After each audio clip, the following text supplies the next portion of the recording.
Sekarang pajak kok rasanya makin berat ya.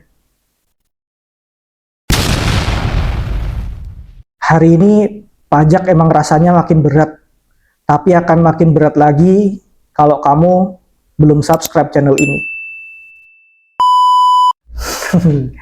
Jadi yang bercanda, kita lanjut ke videonya. Oke teman-teman, kali ini kita bahas soal pajak. Dimana kalian sebenarnya sadar nggak sih kalau akhir-akhir ini, nggak akhir-akhir ini sih, tapi makin hari rasanya pajak tuh makin berat gitu rasanya. Kayak kewajiban bayar pajak tuh rasanya makin berat buat dikeluarin. Tapi kenapa kok bisa kayak gitu? Nah, aku menemukan sedikit kesadaran teman-teman yang akan aku bagi ke kalian semua, insight yang ya mungkin bisa membuka kesadaran kalian juga tentang fenomena hari ini. Oke, pajak itu kan ada banyak banget sekarang ya. Tapi kita mau soroti tentang pajak penghasilan aja. PPH. PPH 21 yaitu pajak penghasilan pribadi. Kalau pajak sendiri kan ada banyak banget.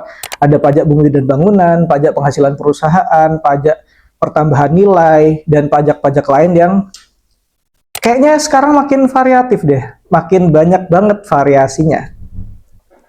Oke, kita ke PPH dulu teman-teman. Di mana PPH ini diatur dalam undang-undang teman-teman. Nah, di dalam unsur PPH itu kan ada namanya PTKP atau penghasilan tidak kena pajak yang besarnya bervariasi juga tergantung kondisimu seperti apa. Kita ambil yang paling rendahnya dulu, yaitu untuk orang yang masih single. PTKP untuk orang yang masih single adalah sebesar 54 juta.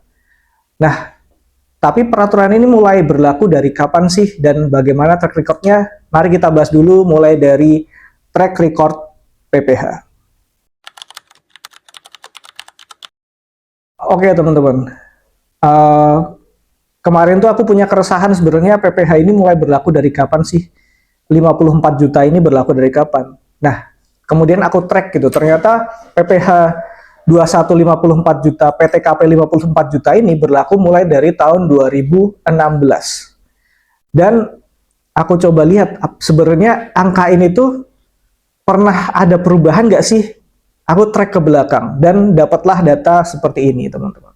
Ternyata sebelum tahun 2016 itu kita sudah berkali-kali melakukan revisi PTKP ini. Kita track paling jauh dari tahun 1983. Di situ PTKP atau penghasilan tidak kena pajak. Berarti kalau penghasilannya setahun itu belum mencapai segitu, itu nggak ada kewajiban pajak gitu teman-teman. Secara simpelnya kayak gitu pengertian PTKP ini. Nah di tahun 1983 besaran PTKP itu adalah sebesar Rp960.000. Kelihatannya kecil ya, tapi nanti coba kita lihat apakah nilainya besar atau kecil sih 960.000 di tahun itu 1983. Kemudian mengalami perubahan lagi di tahun 1994, besarnya itu 1.728.000. Kemudian mengalami revisi lagi di tahun 2000 itu meningkat di angka 2.880.000. Kemudian meningkat lagi di tahun 2005 sebesar 12 juta, di tahun 2006 13.200.000, di tahun 2009 itu meningkat di angka 15.840.000. Kemudian di tahun 2013, 4 tahun kemudian revisi lagi jadi Rp24.300.000. Di tahun 2015 revisi lagi jadi 36 juta.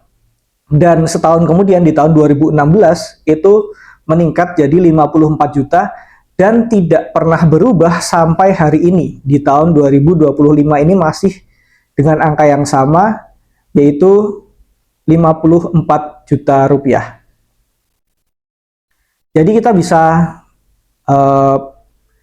lihat bahwa sejak tahun 2016 itu tidak ada revisi lagi atau belum ada sampai saat ini. Dan di tahun sebelum-sebelumnya, di tahun 2015, 13 ke belakang lagi itu ada revisi berkala. Jadi mungkin di waktu itu juga melihat ya, sebenarnya berapa sih penghasilan tidak kena pajak yang bijaknya itu seberapa sih, atau penghasilan berapa sih yang sudah layak ditariki pajak. Nah, itu. Tapi analisisku nggak cuma sampai situ aja teman-teman. Kita bandingkan dengan barang yang tahan inflasi, yaitu emas. Sekarang kita coba track berapa sih pertumbuhan harga emas dari tahun 1983.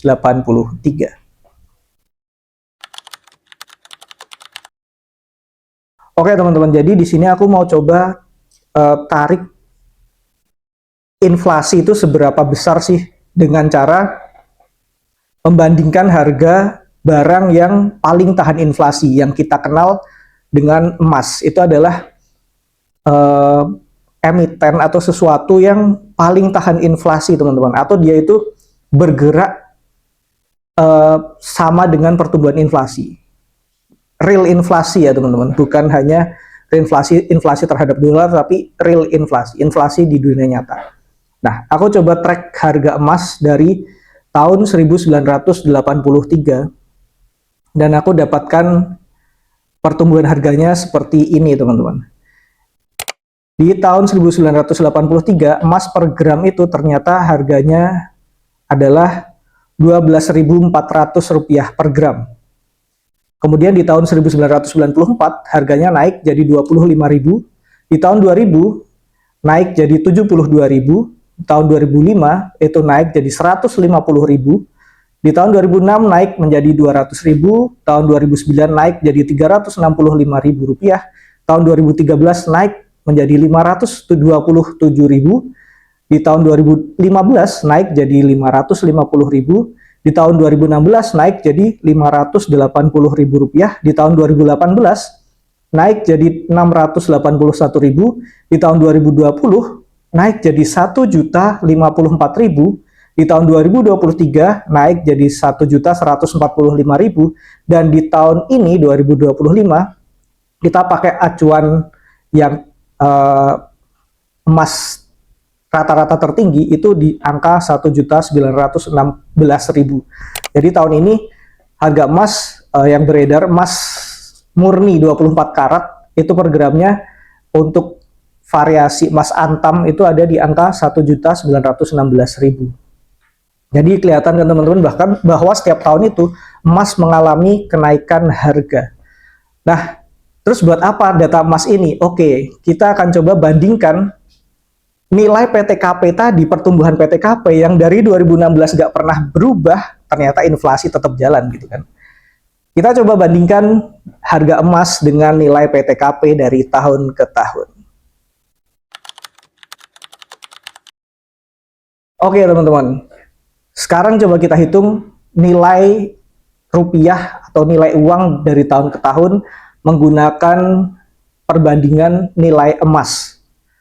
Oke, dengan PTKP di tahun 1983 sebesar Rp960.000 dan harga emas di tahun itu adalah Rp12.400, ternyata di tahun 1983 itu kita bisa mendapatkan 77,42 gram teman-teman.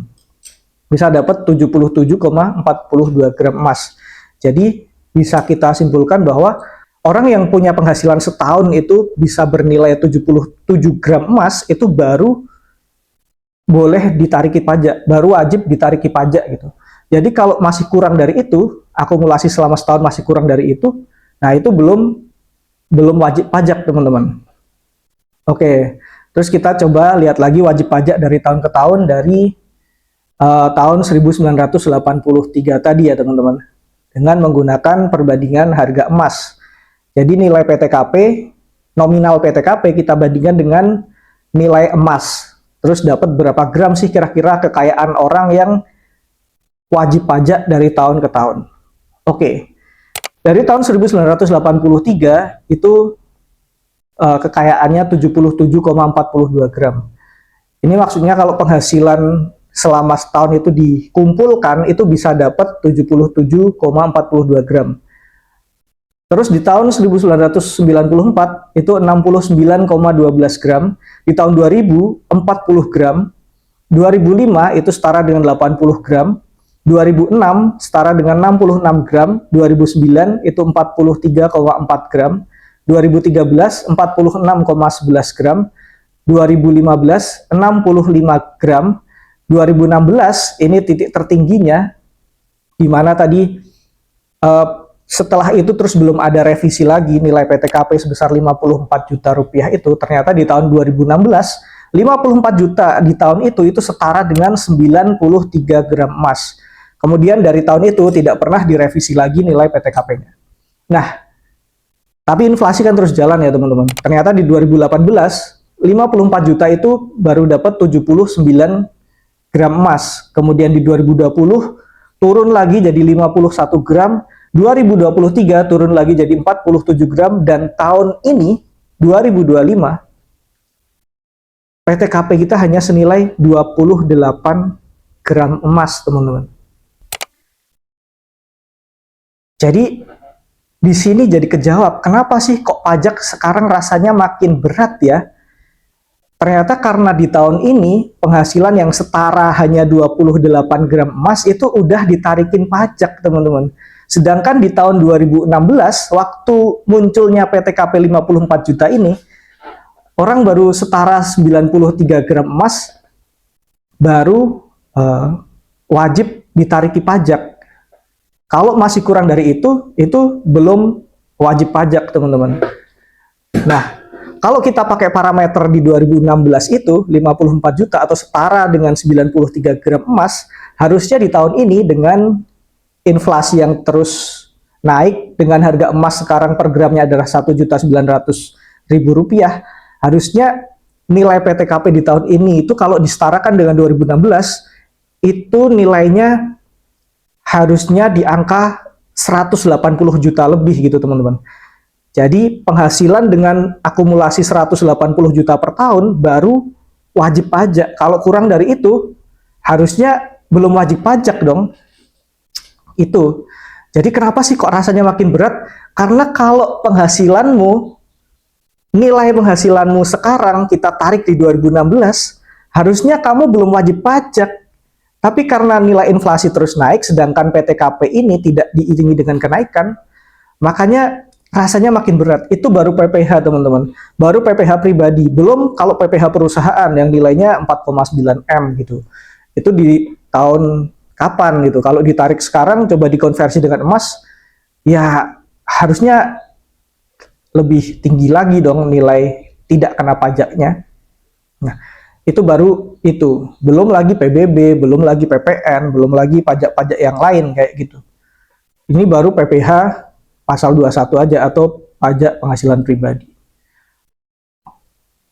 Oke, terus kemarin kita mendapati suatu pernyataan Menteri Keuangan kita yang cukup kontroversial ya, yang seolah-olah membandingkan pajak ini dengan zakat.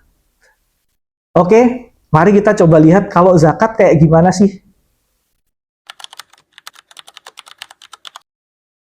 Kalau dalam bahasa syariah itu yang disebut menggunakan zakat, wakaf. Pada dasarnya mereka yang mampu harus menggunakan kemampuannya, karena di dalam setiap rezeki dan harta yang kamu dapatkan ada hak orang lain. Bukan ustazah ya dalam hal ini. Tapi ini karena Menteri Keuangan juga dalam setiap rezeki Anda ada hak orang lain. Caranya hak orang lain itu diberikan, ada yang melalui zakat, ada yang melalui wakaf, ada yang melalui pajak. Dan pajak itu kembali kepada yang membutuhkan. Oke teman-teman, ini adalah perbedaan antara pajak dengan zakat. Pajak itu pakai standar nilainya menggunakan mata uang rupiah.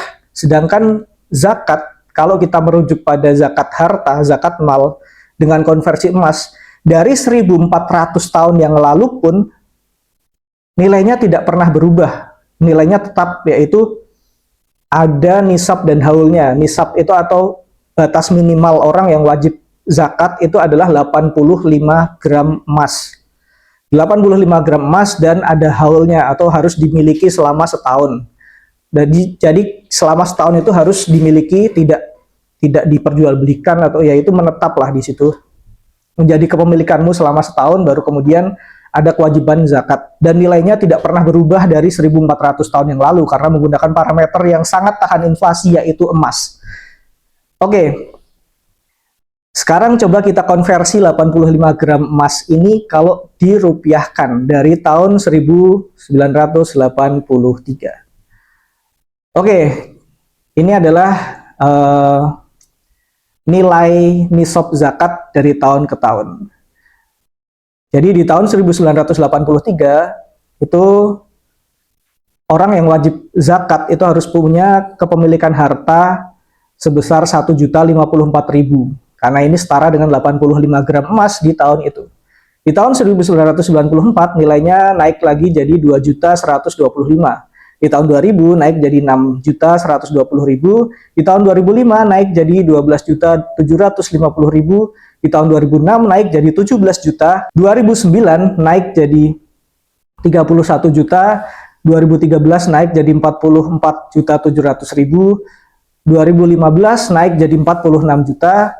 2016 naik jadi 49 juta, 2018 naik jadi 57.800.000, 2020 naik lagi jadi 89.590.000, 2023 naik jadi 97.300.000, dan di tahun ini 2025 itu naik jadi 162.860.000. Jadi kalau kamu belum punya kekayaan sebesar itu dan belum kamu miliki selama setahun, ya kamu enggak wajib zakat gitu. Beda dengan pajak. Gimana caranya bisa menyetarakan antara zakat dengan pajak atau pajak dengan zakat? Nah, sedangkan di tahun ini itu rasanya orang standar pajak itu makin turun gitu. Jadi orang yang belum memenuhi standar kekayaan di tahun 2016 yang setara dengan 93 gram emas, sekarang udah wajib zakat. Sekarang dengan nilai kekayaanmu yang hanya 28 gram emas aja, kamu udah wajib pajak. Itulah kalau parameternya menggunakan nilai yang tidak tahan inflasi. Jadi kalau pakai standar rupiah, harusnya gimana dong? Oke, kalau kita track sejarah, ada perubahan secara berkala loh, ada evaluasi untuk mengevaluasi tingkat kekayaan seberapa sih yang wajib pajak, itu dievaluasi rutin. Kalau kita lihat sebelum 2016 ya, itu ada perubahan. Nah, harusnya kalau kita tidak menggunakan parameter yang tahan inflasi, harusnya ada perubahan secara rutin dong, ada evaluasi rutin, entah itu setiap 3 tahun, atau 4 tahun, atau setiap tahun, harusnya ada evaluasi, ada penghitungan kembali lah, kelayakannya seberapa sih. Karena kalau tidak pernah dievaluasi, tidak pernah direvisi, sedangkan inflasi terus jalan, maka rasanya akan makin berat gitu. Dan memang betul, bukan hanya rasanya, faktanya itu memang makin berat. Atau kita ubah menggunakan parameter yang tahan inflasi. Coba deh menggunakan emas. Jadi nilai PTKP itu disetarakan dengan emas. Misalnya, karena tadi menggunakan zakat, ya coba aja pakai parameter zakat 85 gram. Kalau belum setara dengan 85 gram, ya kamu jangan ditariki pajak gitu. Kamu belum wajib pajak. Atau kalau pakai standar 2016, waktu lahirnya PTKP 54 juta ini, itu setara dengan 93 gram emas.